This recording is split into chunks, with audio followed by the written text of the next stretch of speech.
ونعوذ باللہ من شرور انفسنا وسیئات اعمالنا من يهده الله فلا مضل له ومن يضلله فلا هادي له واشهد ان لا اله الا الله وحده لا شريك له واشهد ان محمدا عبده ورسوله اما بعد۔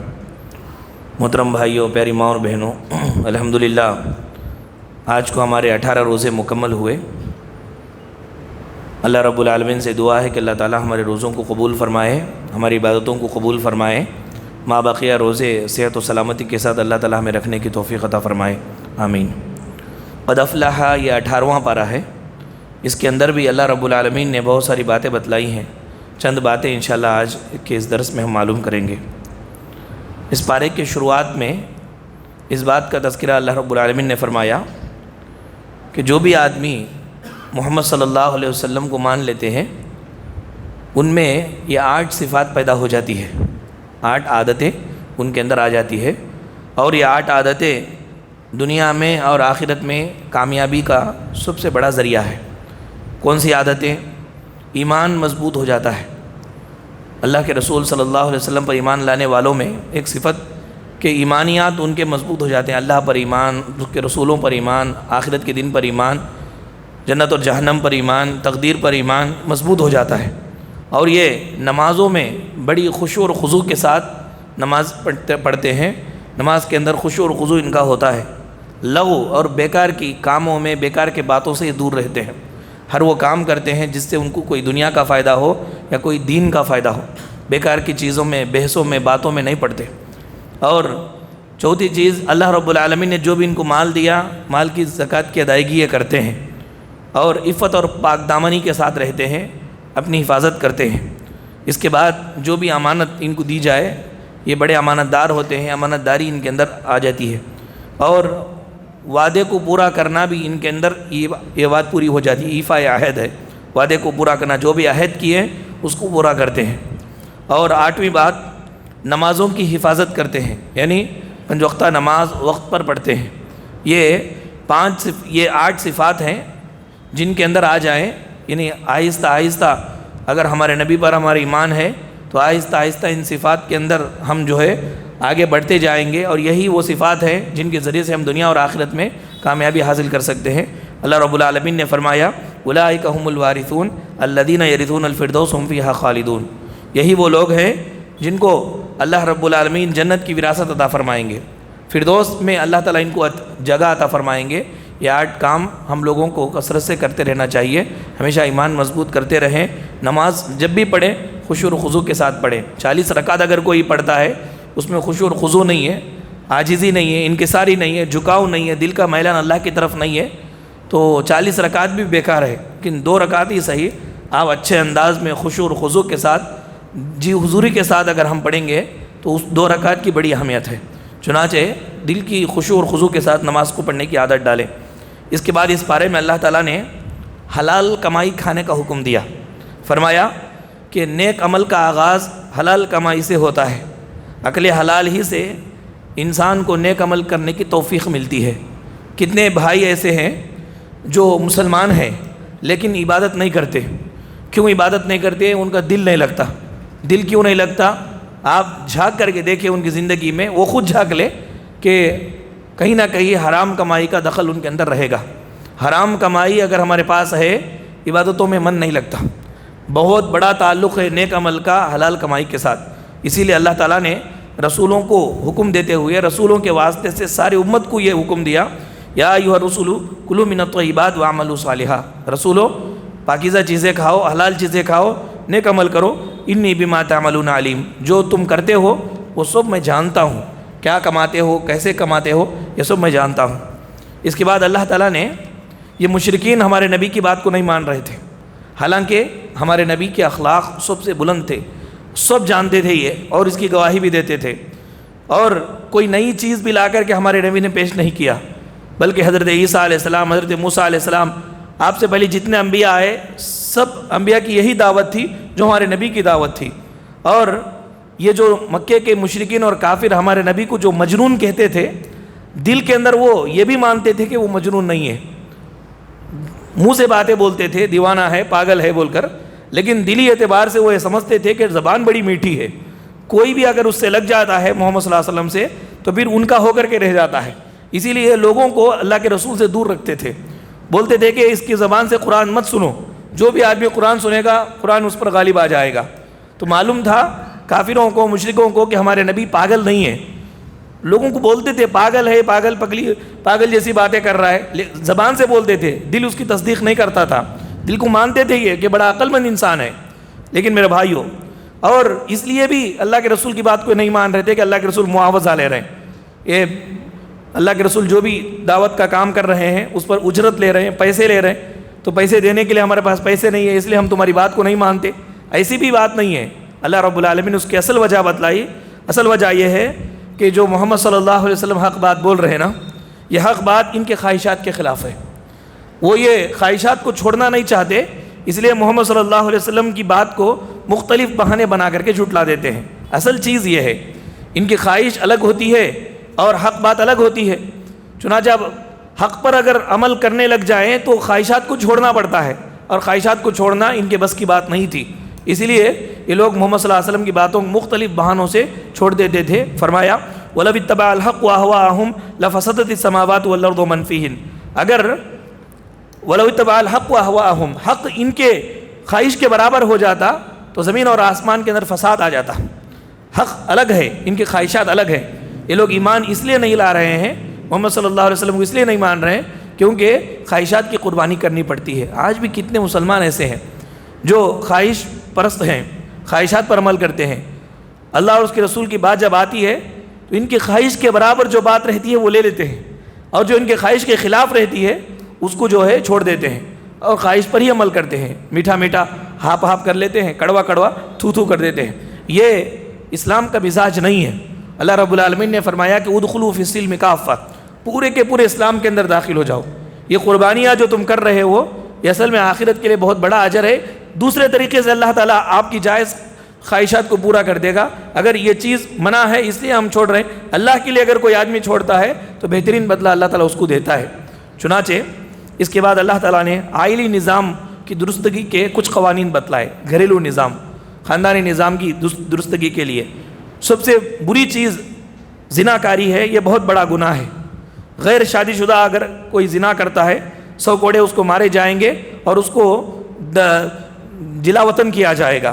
اور اگر شادی شدہ زنا کرتا ہے، اسلامی حکومت ہے، تو اس کو 100 کوڑے بھی مارے جائیں گے اور اس کو رجم کر کے اس کو مار دیا جائے گا. اس کو پتھر مار مار کر کے اس کو مار دیا جائے گا. یہ اس کا جرم ہے، اس کی سزا ہے. اس کے بعد کہا کہ زانی لوگوں سے مومن حضرات نکاح نہیں کریں گے، نکاح نہیں کرنا چاہیے. اس کے بعد کہا کہ پاک دامن عورتوں پر اگر کوئی آدمی الزام لگاتا ہے تو 80 کوڑے اس کو سزا میں مارے جائیں گے. الزام لگانا، بادشاہ وقت کے پاس اگر کوئی آدمی آ کر کے کسی کی شکایت کر دیا، الزام لگایا، تو اس کے اوپر چاہیے کہ وہ 4 گواہ پیش کرے. 4 گواہ اگر وہ پیش نہیں کر سکتا ہے تو پھر اس کو پکڑیں گے، 80 کوڑے اس کو ماریں گے. کیونکہ بھولی بھالی معصوم عورتوں پر یا معصوم مردوں پر الزام لگانا بہت بڑا گناہ ہے.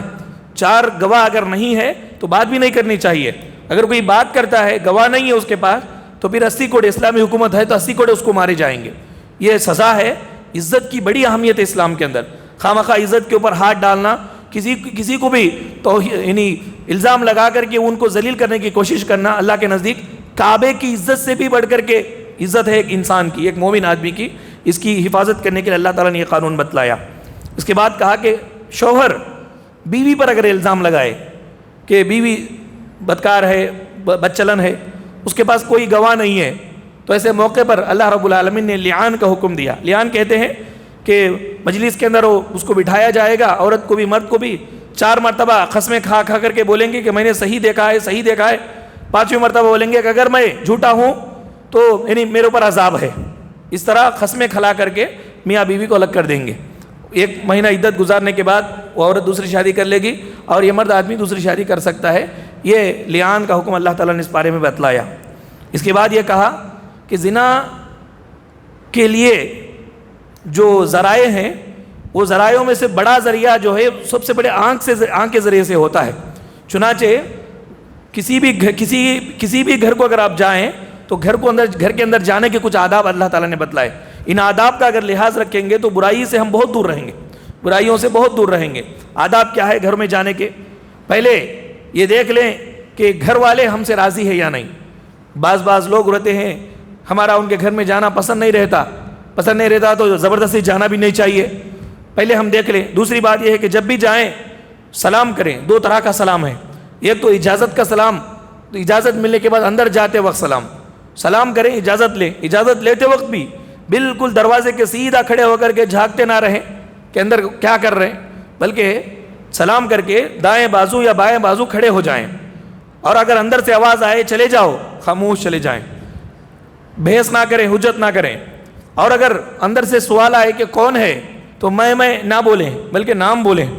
ہمارا نام بولنا چاہیے, کیونکہ اندر کے لوگوں کو معلوم نہیں ہے کہ باہر کون ہے. تو نام بولنا چاہیے کہ میں فلاں عبداللہ آیا ہوا ہوں کسی کام کی وجہ سے, نام بولنا چاہیے. اللہ نے فرمایا یا ایھا الذین آمنوا لا تدخلوا بیوتا غیر بیوتکم حتی تستأنسوا وتسلموا علی اہلھا. یہ پورے آیت کے اندر یہ سارے آداب اللہ تعالیٰ نے بیان فرمائے. پھر اس کے بعد کہا مومن اور منافق میں فرق کیا ہے. مومن اور منافق میں فرق یہ ہے, منافق کہتا ہے کہ ہم اللہ پر رسول پر ایمان لائے, ہم اطاعت کریں گے بولتے, لیکن پھر وہ اللہ تعالیٰ کی اطاعت سے ہٹ جائیں گے, اللہ کے رسول کی اطاعت سے ہٹ جائیں گے. رسول اللہ صلی اللہ علیہ وسلم اگر ان کے درمیان کسی جھگڑے پر فیصلہ کرنے کے لیے بلاتے ہیں تو یہ دیکھیں گے کہ فیصلہ ہمارے حق میں ہونے والا نہیں ہے تو یہ فیصلے کے لیے نہیں جائیں گے. اور اگر ان کو معلوم ہے کہ فیصلہ ان کے حق میں ہونے والا ہے تو فوراً جائیں گے. یہ منافق کی پہچان ہے. لیکن مومن کی پہچان کیا ہے؟ انما کان قول المؤمنین اذا دعوا الى اللہ ورسولہ لیحکم بینہم ان یقولوا سمعنا واطعنا واولئک هم المفلحون. مومن کی بات تو یہی ہوتی ہے جب ان سے کہا جائے آؤ اللہ اس کے رسول تمہارا فیصلہ کریں گے, تو وہ کیا کہتے ہیں؟ بولیں گے کہ ہم سنیں گے اور اطاعت کریں گے. جو بھی بولے رسول اللہ صلی اللہ علیہ وسلم ہم مان لیں گے, اطاعت کریں گے, فرما بردار ہو جائیں گے بول کر کے فوراً قبول کر لیتے ہیں. منافق ویسا نہیں ہے. فائدہ ہوتا ہے تو رسول کے پاس آتا ہے فیصلے کے لیے, فائدہ نہیں ہے تو نہیں آتا ہے. لیکن مومن حضرات فائدہ ہو نقصان ہو, فیصلہ ان کے حق میں ہو فیصلہ ان کے خلاف ہو, لیکن اس کو مان لیتے ہیں, سر تسلیم خم کرتے ہیں. اللہ تعالیٰ نے ایسے مومنوں کے بارے میں کہا کہ اولئک هم المفلحون, یہی لوگ کامیاب ہونے والے ہیں. دنیا اور آخرت میں کامیابی ان لوگوں کی ہے جو اللہ اس کے رسول کی بات آتے ہی سمعنا واطعنا بولتے ہیں. اس کے بعد اللہ تعالیٰ نے یہ کہا مومنوں کو ہم حکومت عطا کریں گے. وعدہ کیا اللہ تعالیٰ نے, مومنوں کو حکومت دینے کا وعدہ کیا. فرمایا وعد اللہ الذین آمنوا منکم وعملوا الصالحات, تم میں سے جو ایمان لا کر نیک عمل کرنے والے ہیں اللہ تعالیٰ نے ان سے وعدہ کیا ہے لیستخلفنہم فی الارض, ان کو زمین کے اندر خلافت دے گا. اللہ تعالیٰ زمین کے اندر خلافت دے گا اور بے خوف یعنی ان کے ڈر کو ختم کر کے امن کی زندگی ان کو عطا کرے گا. لیکن کب؟ یعبدوننی لا یشرکون بی شیئا, شرط یہ ہے کہ وہ اللہ کی عبادت کرے اور اللہ کے ساتھ کسی کو شریک نہ کرے.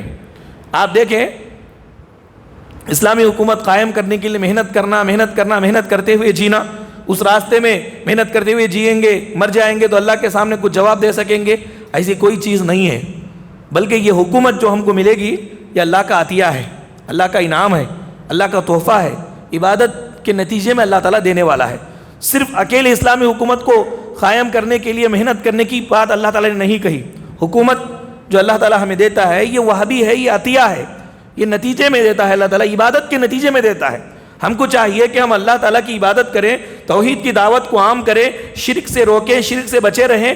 یہ کام اگر ہم کرتے رہیں گے تو اللہ تعالیٰ ہمارے اوپر جو بہت ساری انعامات دے گا, ان انعامات میں سے حکومت بھی اللہ تعالیٰ دے گا. اللہ تعالیٰ حکومت بھی دے گا, یہ اللہ کا وعدہ ہے. تو اللہ تعالیٰ اس لیے لیستخلفنہم فی الارض کہا, تم زمین کے اندر خلافت حاصل کرو, کہاں نہیں بلکہ میں زمین میں تم کو خلافت دوں گا کہا. یعنی میں تم کو دوں گا, تم لینے کا نہیں ہے, زبردستی محنت کر کے لینے کا نہیں ہے, بلکہ عبادت کرتے رہو, توحید کی دعوت عام کرتے رہو, شرک سے بچے رہو, بچاتے رہو. تو اس کے نتیجے میں جو بہت سارے انعامات, گھر کے اندر سکون کی دولت, بہت زیادہ مال و دولت, فراوانی کے ساتھ صحت کی دولت, جو اس طرح بہت سارے انعامات میں دیتا ہوں, اس میں سے یہ حکومت بھی ایک انعام ہے. یہ کسبی نہیں ہے, یہ وہابی ہے. اللہ کی عبادت مضبوط طریقے سے اگر کوئی آدمی کرتا ہے تو اللہ تعالیٰ اس کو انعام دیتا ہے. یہ ہوا بھی صحابہ کرام کے دور میں. صحابہ کرام کو اللہ تعالیٰ نے خلافت دی, عطا فرمائی, لیکن بعد میں امت مسلمہ ایمان میں کمزور ہو گئی, عبادتوں میں کمزور ہو گئی, عمل میں کمزور ہو گئی. اللہ تعالیٰ نے حکومت ہم سے چھین لی. پھر بھی اللہ تعالیٰ کا وعدہ ہے اگر سب لوگ ایک اللہ کی عبادت کرنے والے بن جائیں, شرک سے دور رہیں, تو پھر اللہ تعالیٰ ضرور یہ خلافت ہمیں عطا کرے گا, یہ حکومت ہمیں ضرور عطا کرے گا. اس کے بعد اللہ تعالیٰ نے باطل پر رہنے والے لوگوں کے اعمال کی مثال بیان فرمائی. ریتیلی زمین پہ کوئی آدمی جا رہا ہے، سخت دھوپ ہے، دور سے دھوپ کی روشنی جب پڑتی ہے ریت پر، بالو پر، تو وہاں پر پانی جیسا نظر آتا ہے، اس کو سراب بولتے ہیں. اللہ نے فرمایا والذین کفروا، جو لوگ کافر ہیں، اعمالہم، جو بھی کچھ عمل کرتے ہیں وہ لوگ، نیک عمل بول کر کے جو بھی کرتے ہیں، کسراب بقیع یحسبہ الظمآن ماء، اس سراب کے جیسا ہے. پیاسا آدمی پانی سمجھ کر کے اس کے سامنے جاتا ہے لیکن وہاں پر کچھ نہیں پاتا. ایسے ہی یہ جو بھی نیک عمل کرتا ہے سراب ہے، یعنی اس کا بدلہ قیامت کے روز ملنے والا نہیں ہے. جیسے یہ جائے گا یہ سمجھ کر کے کہ میں نے کچھ نیک عمل کیے ہیں، اس کا بدلہ اللہ تعالیٰ سے ہم لیں گے، اللہ تعالیٰ دینے والا ہے. وہاں جانے کے بعد نامہ اعمال کے اندر کوئی عمل اس کا نہیں ہوگا، کوئی بدلہ اس کا نہیں ہوگا. یہ کافر کے اعمال اللہ تعالیٰ نے سراب سے مثال دے کر کے ان کی بربادی بتلائی.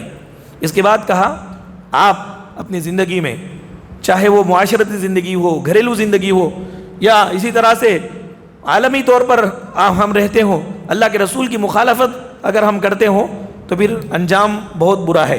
فرمایا فَلْيَحْذَرِ الَّذِينَ يُخَالِفُونَ عَنْ أَمْرِهِ، اللہ کے رسول صلی اللہ علیہ وسلم کی مخالفت کرنے والے ڈرتے رہیں. ان تصیبہم فتنہ، کوئی فتنہ ان کو آ جائے گا، او یصیبہم عذاب علیم، یا دردناک عذاب ان کو پہنچے گا. عذابات میں مبتلا ہو جائیں گے اگر رسول کی اطاعت و فرما برداری نہیں کریں گے تو. قسم قسم کے عذابات اللہ تعالیٰ کس طرح سے عذاب نازل فرمائے گا ہم اندازہ بھی نہیں کر سکتے. ہماری زندگی کو چیک کرنا چاہیے، جہاں تک ہو سکے ہمارے نبی کریم صلی اللہ علیہ وسلم کے طریقے کے مطابق ہم کو زندگی گزارنی چاہیے. عبادات ہو، معاملات ہو، رہن سہن ہو، رکھ رکھاؤ ہو. ہمارے نبی صلی اللہ علیہ وسلم ہمارے لیے آئیڈیل ہے، نمونہ ہے. جیسا آپ گزار کر کے گئے زندگی ویسا ہم گزاریں گے تو انشاءاللہ دنیا اور آخرت میں ہم کامیاب رہیں گے. ایسا ہم نہیں گزاریں گے تو پھر اللہ کے عذابات ہمارے اوپر آ سکتے ہیں. اس کے بعد اللہ تعالیٰ نے فرمایا نیک کام کرتے ہوئے نیک کام قبول نہ ہونے کا ڈر دل کے اندر رکھنا یہ مومن کی پہچان ہے. یعنی کام تو بہت کرتا ہے پھر ڈر لگا رہتا ہے کہ اللہ قبول کرے گا یا نہیں. اب بعض لوگ ہیں اتنا ہم کام کرتے قبول کرنا چاہ اللہ تعالیٰ، اس طرح زبردستی خبردار کے اللہ تعالیٰ کے تعلق سے باتیں کرتے رہتے ہیں. یہ مومن کی پہچان نہیں ہے. مومن کی پہچان یہ ہے کہ بہت زیادہ عبادت کرنے کے باوجود دل کے اندر ڈر رہتا ہے کہ اللہ تعالیٰ ہماری عبادت کو قبول کرے گا یا نہیں، ہمارا معاملہ کیا ہوگا قیامت کے روز، کس طرح سے ہوگا، کیسے معاملہ ہمارے ساتھ اللہ تعالیٰ کرے گا. یہ ڈرنا یہ مومن کی پہچان ہے. جس کے دل میں ڈر نہیں ہے، عبادت کرنے کے باوجود ڈر نہیں ہے، وہ مومن نہیں ہے. اس کے بعد فرمایا برائی کو دور کرنے کا طریقہ کیا ہے. برائی کو دور کرنے کا طریقہ یہ ہے کہ برائی آپ سے ہو جائے یا کہیں کسی اور سے ہو جائے، جیسے ہی برائی ہو جائے فوراً اچھائی کر لینا چاہیے. فوراً اچھائی کر لینا چاہیے، وہ برائی ختم ہو جائے گی اور اچھائی بڑھتی جائے گی. یہ برائی کو دور کرنے کا طریقہ ہے. اللہ کے رسول مدینے میں جب آئے، یہودی دھوکے کا بیپار کرتے تھے. بازاروں میں یہودی دھوکے کا بیپار کرتے تھے. جب اللہ کے رسول حکومت قائم ہو گئی، مسلمانوں کے ہاتھ میں پور آ گیا، صحابہ کرام نے رسول اللہ سے کہا اللہ کے نبی یہ یہودی دھوکہ دیتے ہیں، بہت سارے لوگوں کو دھوکہ دیتے ہیں کاروبار میں، معاملات میں، کیوں نہ ہم ان کو پکڑ کر کے روکیں، ان کو ٹکا دیں بیپار کا. تو نبی صلی اللہ علیہ وسلم نے کہا کہ اگر تم رکاؤ گے تو وہ سمجھیں گے کہ تم ان کے اوپر ظلم کر رہے ہو، بلکہ ان کے بیپار کو ٹھپ کرنے کا طریقہ کیا ہے، جہاں پر یہ دھوکے کا بیپار کر رہے ہیں وہاں پر جا کر کے تم صحیح بیپار شروع کرو، صحیح بیپار شروع کرو، اچھائی کا بیپار شروع کرو. صحابہ کرام ایسے اچھائی کا بیپار شروع کیے. آہستہ آہستہ دھوکہ دینے والا کب تک دھوکہ دے گا؟ ایک بار دھوکہ کھائے گا آدمی، 2 بار دھوکہ کھائے گا، کیا ہمیشہ دھوکہ کھاتا رہے گا؟ بس یہودیوں کا بیپار ختم ہو گیا، صحابہ کرام کا بیپار اونچا ہو گیا. تو یہ برائی کو ختم کرنے کا طریقہ یہ کہ وہاں پہ اچھائی کو قائم کرے. برائی کو برا بولنا، برا بولنا، برا بولنا، اس سے برائی ختم نہ ہوگی. برائی کو برا بولنے کے ساتھ ساتھ وہاں پر اچھائی بھی ہم کرتے رہیں. اس کے بعد اللہ تعالیٰ نے فرمایا انسان کے لیے آزمائش ہے. یعنی ایک انسان کو دوسرے انسان سے تکلیف ہوتے رہتی ہے، کوئی زیادتی کرتا ہے تو کوئی برداشت کرتا ہے. اللہ نے فرمایا وَجَعَلْنَا بَعْضَكُمْ لِبَعْضٍ فِتْنَةً أَتَصْبِرُونَ، یہ دیکھنے کے لیے ایک دوسرے کو اللہ تعالیٰ نے ایک دوسرے کو آزمائش کا ذریعہ بنایا. ایک انسان کے ذریعے سے دوسرے انسان کو تکلیف ہوتی ہے. بعض لوگوں کے باتیں کیسے رہتے ہیں، خنجر کے جیسا جو ہے دل میں چبھتے رہتے ہیں، یوں ہی بات بولتا ہے، اس کا کام ہی رہتا ہے مجلس میں آتا ہے تو کسی کو جو ہے زہر، ایسا اپنا زہر لوگوں کے اندر ڈال کر کے جاتا ہے. اس کی عادت ہوتی ہے وہ ڈنک مارنے کی، تو لوگوں کو تکلیف ہوتی ہے. بس اپنے طور پر ہم یہ کوشش کریں کہ ہمارے ذریعے سے کسی کو تکلیف نہ ہونے پائے. ایسا اگر ہم سوچیں گے تو سوسائٹی کے اندر سب سے اچھے انسان ہم بن جائیں گے. لیکن بعض لوگوں کی فطرت ہوتی ہے ڈنک مارنے کی. اللہ نے فرمایا ایسا بنایا ہے ہم نے یہ دیکھنے کے لیے کہ ہم تم صبر کرتے ہو یا نہیں. ڈنک مارنے والے کو بھی ہم جانتے ہیں سہنے والے کو بھی ہم جانتے ہیں۔ اتصبرون، تم صبر کرتے نہیں دیکھتے؟ وکان ربک بصیرا، پروردگار سب کچھ دیکھتا ہے۔ اس کے بعد اللہ تعالیٰ نے فرمایا آسمان اور زمین کا نور اللہ تعالیٰ ہے، ساری کائنات اس کے نور سے روشن ہے۔ اپنے نور کی طرف اللہ تعالیٰ جس کو چاہتا ہے ہدایت دیتا ہے۔ اگر قرآن اور حدیث کی طرف ہماری رہنمائی ملی ہے تو یہ خوش ہونا چاہیے کہ پروردگار اپنے نور کی طرف ہماری رہنمائی کیا ہے، اس پر عمل کرتے رہنا چاہیے۔ اس کے بعد اللہ تعالیٰ نے ناکام لوگوں کی ایک بڑی پہچان بتلائی۔ جو بیکار لوگ ہیں اس کی بڑی پہچان کیا ہے؟ وہ شرک میں مبتلا رہتے ہیں، تعویذوں میں، گنڈوں میں، اسی طرح سے دوسری چیزوں میں وہ اثر مانتے ہیں۔ اس طرح یہ ناکام لوگوں کی پہچان ہے کہ اللہ کو چھوڑ کر کے شرک میں اپنی زندگی گزارتے ہیں۔ بہت پریشانی کی زندگی، دنیا کے اندر سکون نہیں، آخرت میں بھی سکون نہیں۔ دنیا میں سکون کیوں نہیں؟ ایک اللہ کو اگر ہم مانیں گے تو دل کے اندر یہ عقیدہ رہتا ہے کہ سوائے اللہ کے ہم کو نقصان نفع پہنچانے والا کوئی نہیں ہے، تو آدمی مطمئن رہتا ہے۔ اب اگر کوئی آدمی فلاں میں اثر مانتا ہے تو ہر ایک سے ڈرتے رہتا ہے، پریشان رہتا ہے دنیا کے اندر، اور آخرت میں تو اس شرک کی وجہ سے جنت اس کے اوپر حرام ہے، دوزخ اس کے اوپر واجب ہے۔ اس سے اپنے آپ کو بچا کر کے رکھنا چاہیے، کامیاب لوگ ہو جائیں گے۔ اور اس کے اندر پھنسنا یہ ناکام لوگوں کی پہچان ہے۔ اللہ تعالیٰ سے دعا ہے کہ رب العالمین ہم تمام لوگوں کو قرآن احکامات پر عمل کرنے کی توفیق عطا فرمائے۔ اللہ تعالیٰ ہمارے روزوں کو اور ہماری باتوں کو قبول فرمائے، اور ان کے بدلے میں دنیا اور آخرت کی کامیابی اللہ تعالیٰ ہمیں عطا فرمائے۔ آمین۔ وآخر دعوانا ان الحمد للہ رب العالمین۔ سبحانک اللہم و بحمدک، اشہد ان لا الہ الا انت، استغفرک و اتوب الیک۔